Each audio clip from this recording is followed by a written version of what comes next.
Hi everybody, how's everybody doing today? Hopefully everybody's having a fantastic day. Before we get started, hi, my name is Teresa and I welcome you all to my channel. If you're new here and you like unboxings, you like getting ready with me with some scary ghost stories, I do Monday Mass Ladies Collab, I do Tongue Twister Thursday, I do Fun Fact Friday, I do Walk into History, I sometimes do giveaways on this channel, and guys, I do more. I do random more than just beauty on this channel. Now, if you're interested in all the content that I just said, then please are considering hitting the subscribe button down here on the bottom. When you hit the subscribe button, there will be a bell. And when you hit the bell, you'll be notified of when I upload my new video. So today, guys, is get ready with me and some scary ghost stories. Woohoo! Yes. How is everybody doing today? Hopefully everybody's having a fantastic day. I am a little bit under the weather, and I'm probably not going to be my cherry self, but I will try my best. I still got a smile on my face. Yes, when I went to go take care of my mom and everything, and my nieces came over and they just got over this nasty cold, and I thought they were feeling better, and no, germs linger, those bad germs, and I ended up getting a cold. I felt bad the day after yesterday, and then yesterday I felt great, and then today I woke up and just nasty, and I hope I don't have bronchitis, so pray for me. So anyways, yes, it is Get Ready With Me, and the palette that I'm using is the it's actually my very first palette I got of this brand. Absolutely love it. Yes, guys, it is a Violet Voss palette. This is my very first palette. I'm quite excited to try it out again. Also, I have a West Virginia Ghost Stories and Legends and Haunts book. If you're new, I have been reading some stories out of here. I am not sponsored by any of the ghost stories or by the author or the book itself, and I'm not a sponsor of the eyeshadow palette of Violet Voss. I just like doing this to have fun with you guys and chit chat, because you guys always make my day. Even though I'm feeling crappy today, I know you guys make my day, because you always do. So, it's just a little black case right here, and these are the colors that I am working with right here. Some really pretty neutral colors. I don't know if you can see that. But they're really, really pretty pinks and browns and stuff like that. Like, I'm trying to get, there we go. Side view. So, I'm not even prepared. See, I didn't even get my brushes out or anything, guys. Ah, Lord. So how's everybody else's day going? I hope everybody's staying healthy themselves and having a good day. Yeah, like I said, I just feel like crap today, but you know what? That's not going to stop me from doing what I love, and that's communicating with you guys and making videos for you guys and just chit-chatting and doing fun things with you guys. So, anyways, what I'm going to do is I'm going to do an all-over base color on my eyes, and the color that I'm going to use on my eyes is going to be this brown right here. Can you see I've dipped in this quite a few? But this light brown right here, I'm just going to put it all over my eyes here, and I'm going to use this little fluffy brush right here, and I'm just going to dip into it. Violet Voss has a tendency of having a lot of fallout, so I have to kind of tap it, because yeah. But anyways, just nothing really new. Of course, like, today I do my videos on Wednesdays, so I can kind of get them out of the way and get other stuff done and rest and stuff. So you'll be seeing this on Saturday late at night, Because what's not a good story when it's dark outside, right? Right. I that's what I like. So if I kind of sound like I'm out of it, is because I just don't feel well today, and I know how you guys can relate that, but I just didn't want to leave you guys hanging or anything. But probably after a couple of videos today, I'm probably just gonna lay down and relax for a little bit and take more medicine and just call it a day. Yeah. Sometimes I hadn't had a cold. I had a cold probably I think it was in December. I had a cold, and it wasn't too bad. I got over it, but knock on wood, I haven't been sick then. And then this happens, and it just all of a sudden just started. It just hit me hard, and you know, but it builds up your immune system, and so I guess I was due for a nice little cold, right?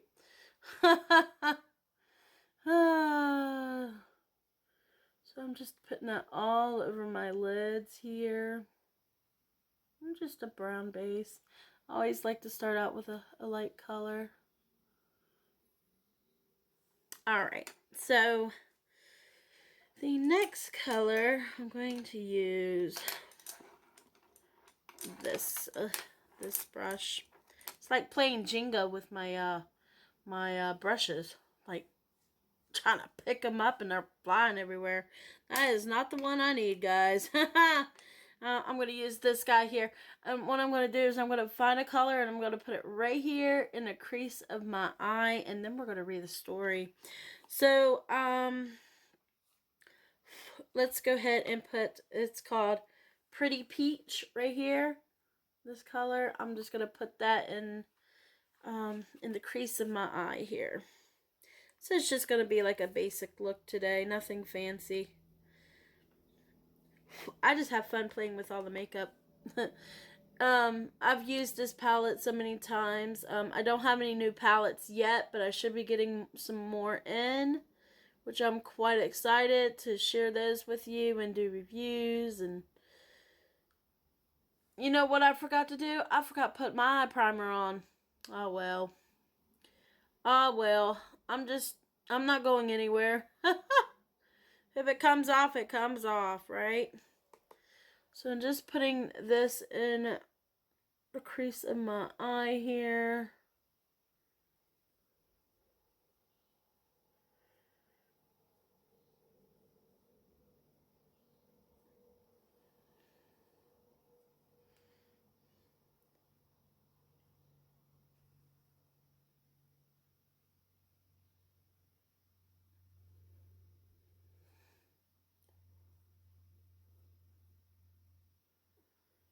Just like that.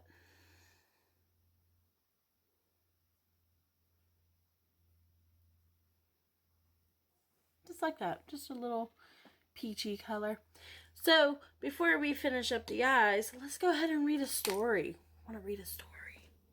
So, what I do... Oh, book's right in front of me. Alright.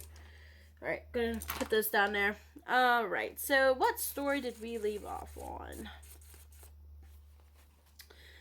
We lost. We left off on the Morris Massacre in Nicholas County. And I guess for this sign, there's a sign right here. I guess it will tell you all the history and stuff. You'll see these throughout West Virginia with historic information on it. Alright, so let's go ahead and read about this one. It sounds creepy. Henry Morris and his wife Mary lived with 7 daughters and a son along Peters Creek in the late 1700s. Henry had a favorite bear hunting dog he called Watch that he kept by his side for protection from the native Indians that were known to attack settlers in the areas. The dog's nose was so keen that he could catch the scent of prey or an enemy from quite some distance. Watch's hackles would rise and warn Henry.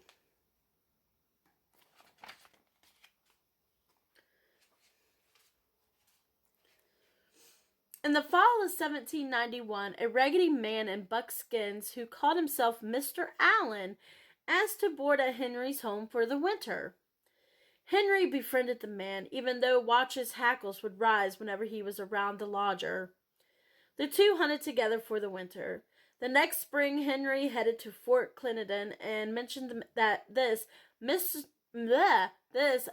Allen, who he had befriended, someone said that his newfound buddy was most likely Simon Girty, an unscrupulous man who sided with the native Indians.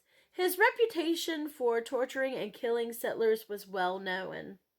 A deep scar along his forehead was the easiest way to disclose his true identity. Upon his return, Henry confronted his hunting companion, and the man denied being Gertie.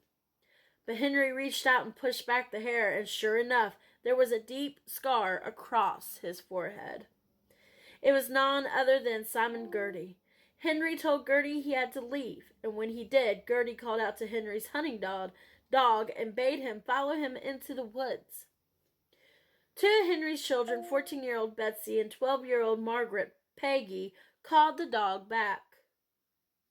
It angered Gertie. He threatened to get them back, but he left and all seemed well. 3 weeks after the incident, Henry returned from a hunt, and his dog began to act strangely. He hurried to his home and noted two of his daughters were missing.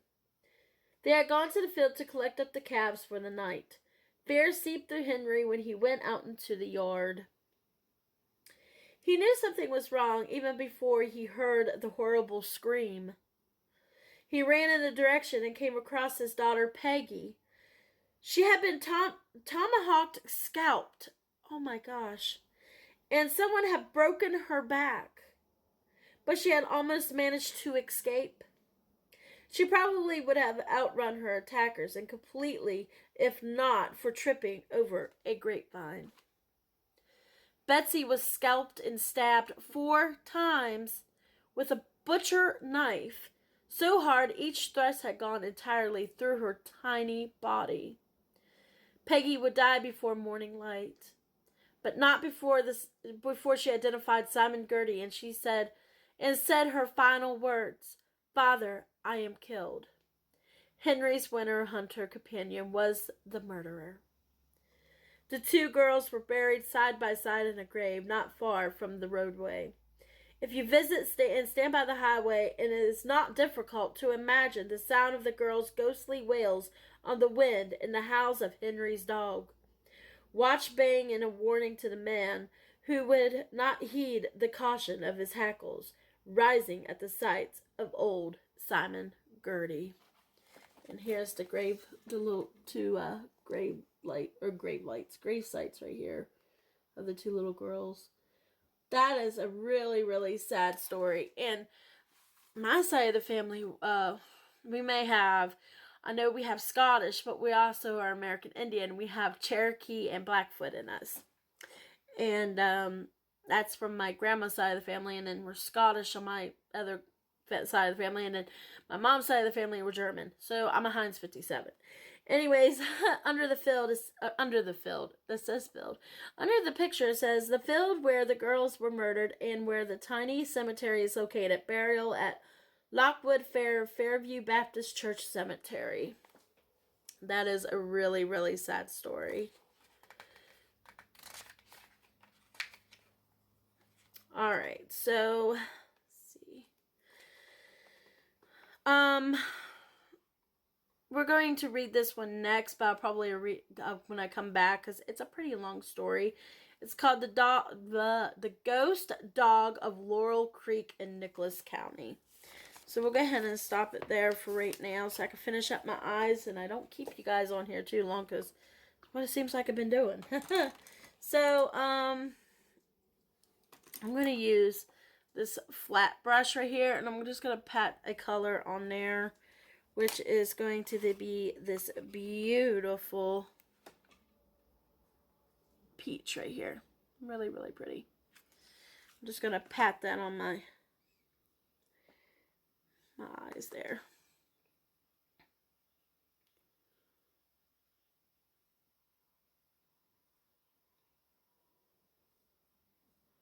Just patting it on. It's a really beautiful color.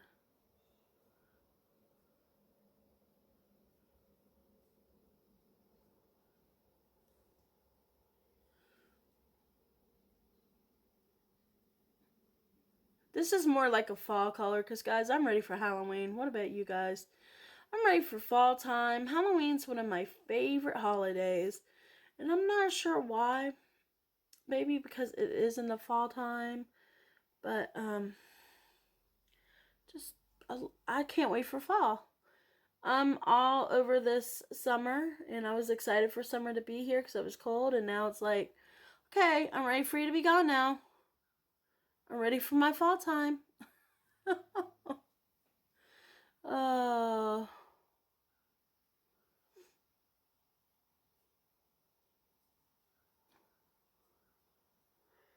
I'm just gonna do that, and then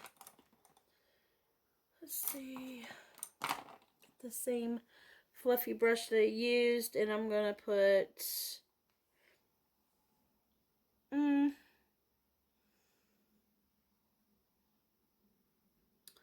I don't know, maybe this light brown right here. I'm just gonna blend it in up here a little bit. So we'll go ahead and do that, and then I'm gonna go off camera, and I'm gonna do all my other makeup, and I'll be back, and we'll finish up a couple more stories and wrap it up from there, right? All right.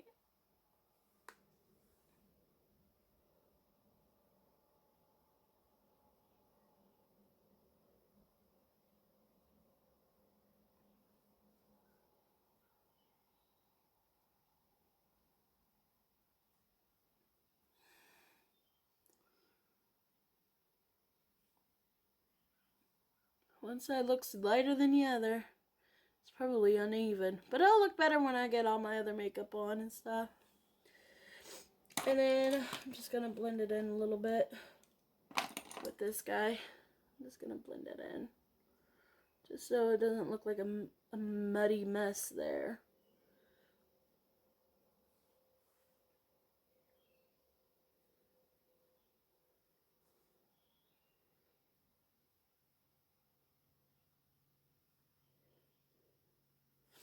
Alright, guys. I will be right back, and we will finish up my makeup and do a little bit of touch up on my eyeshadow, and it'll only take you a second, which as it is will take me a while to get this on. So I will see you in half a second. Hi guys, I am back. I went ahead and I finished up my my eyeshadow. I put my mascara on and my eyeliner and my foundation and my concealer and my highlighter because look how shiny I am. And what do you guys think? Did it come out good?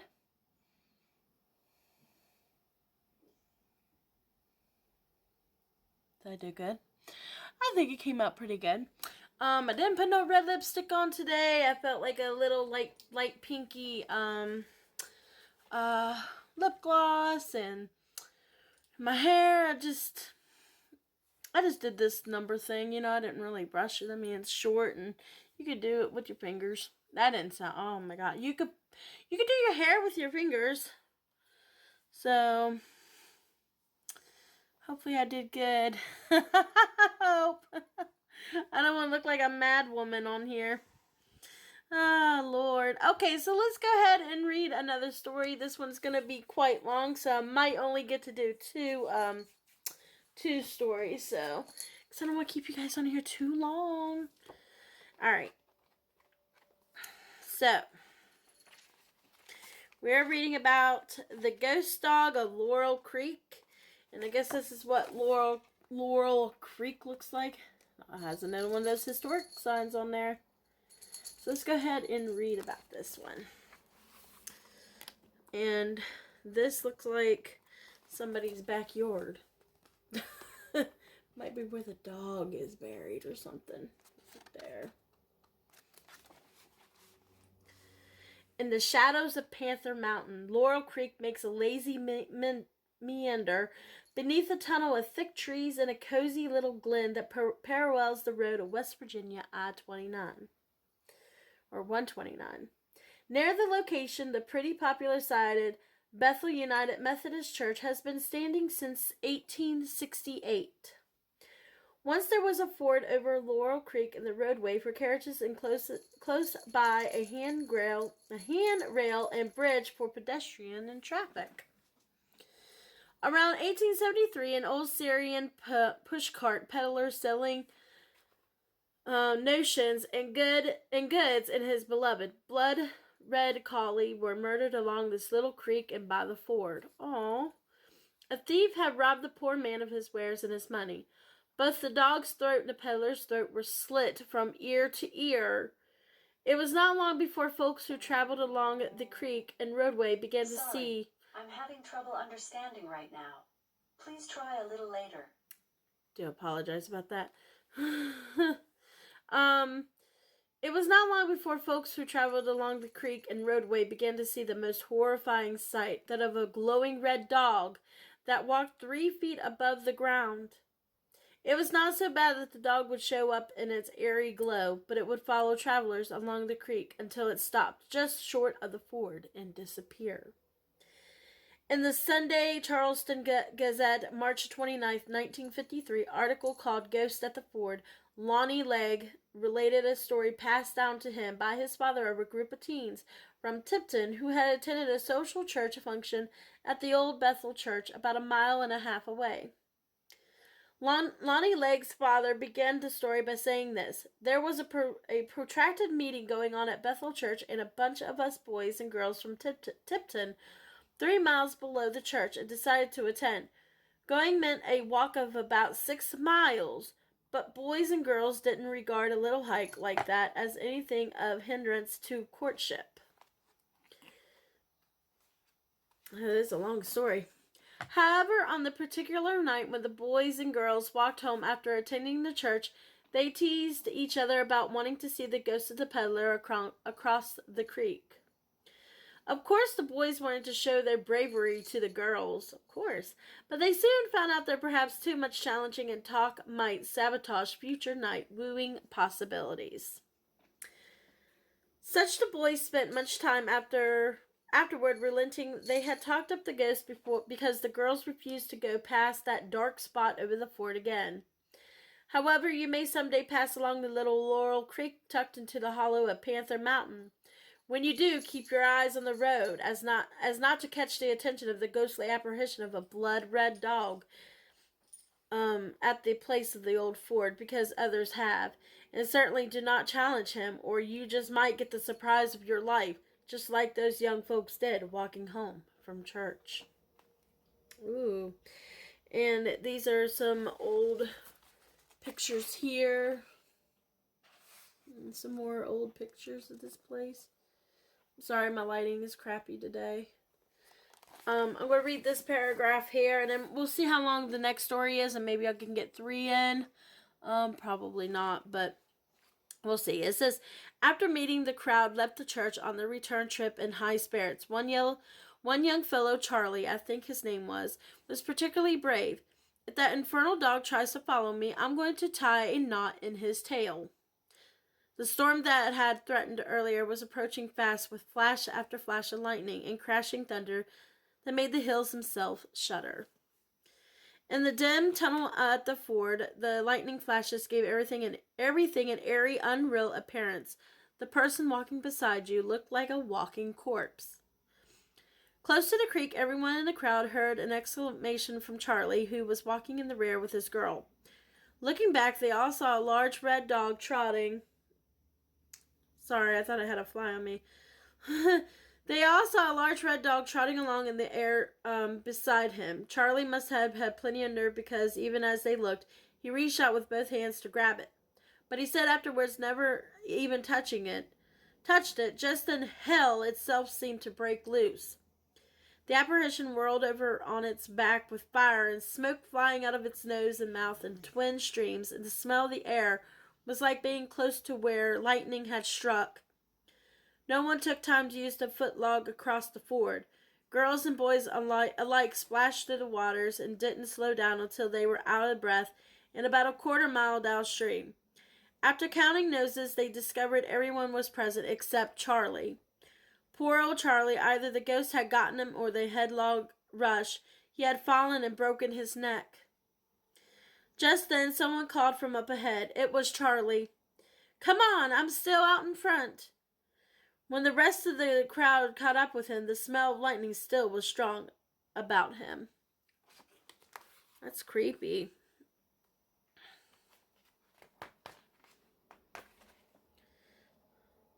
And that is that story. This one isn't too long. I'm going to go ahead and read you one more. It's called Haunted Hollow Ghosts Left Behind from the Skirmish in Summersville. And this must be a picture of the lady that we're going to read about, Nancy Hart. Right there. A ghost of a Union soldier, barely out of his youth, wanders the deep hollows along Peters Creek in Nicholas County.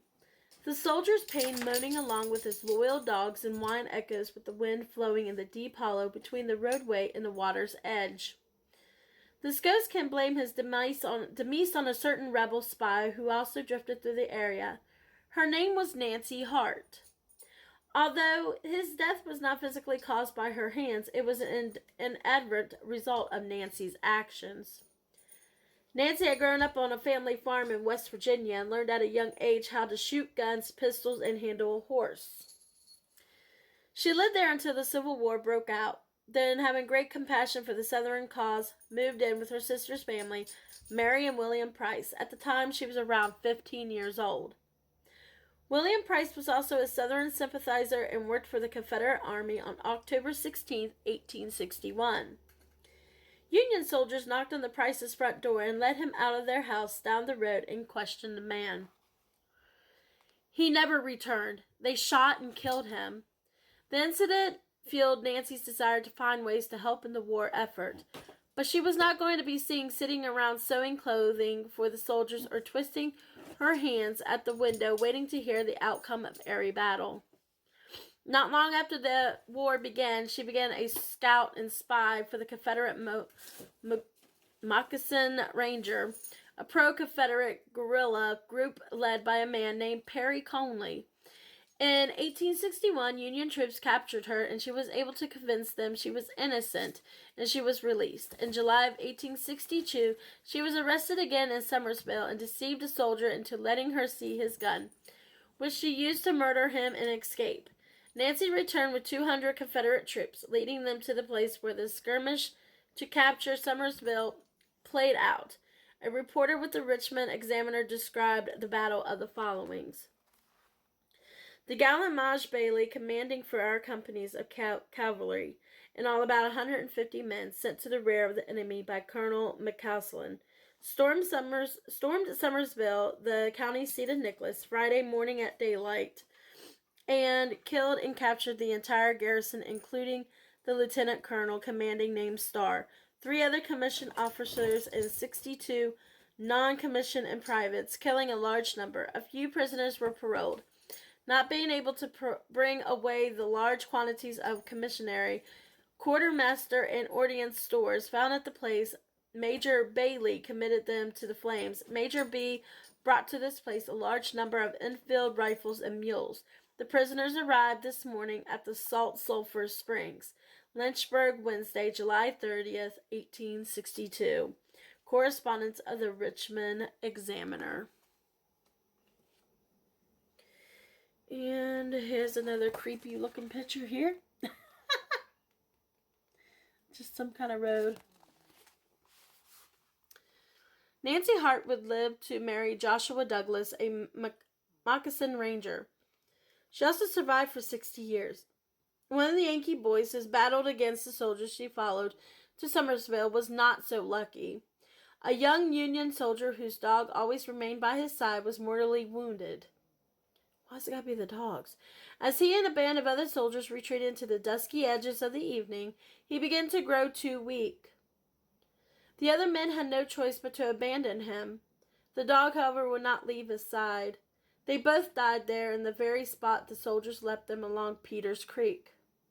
On warm summer evenings, when the wind whistles through the trees and past the little houses dotting the countryside, the low sound of a dog whining and the sorrowful moans of the soldier make their way to ears willing to hear them. Then they fade away. Ooh, that's creepy. Then underneath the picture it says the roadway paralleling Peters Creek, where the ghostly sounds of a soldier's moan and a dog's sad whines ride the breeze on a warm summer night. So that's what that picture is. So on the side of that road, you can hear at summer nights, you can hear the moanings of that guy and the dog. All right, so that is my last story. So next week we are going to read about the headless ghost rider of Powell Mountain, and this also takes part in Nicholas County. And I hope you guys enjoyed that. What you guys think about those stories? There was a lot of history behind it, a lot of sad moments in these stories. I am an animal lover, so if anything has to do with a dog, it makes me really sad. Even children, the two girls dying, that kind of puts a damper on my heart. Anybody, that passes away. But I'm a big dog lover and I love children. So those stories kind of got to me and choked me up a little bit. So I was kind of stumbling over my words.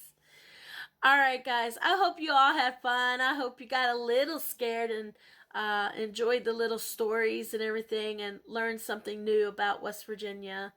There's always something to learn about in all of our states. That's why I am doing a video now with all the 50 states every Wednesday.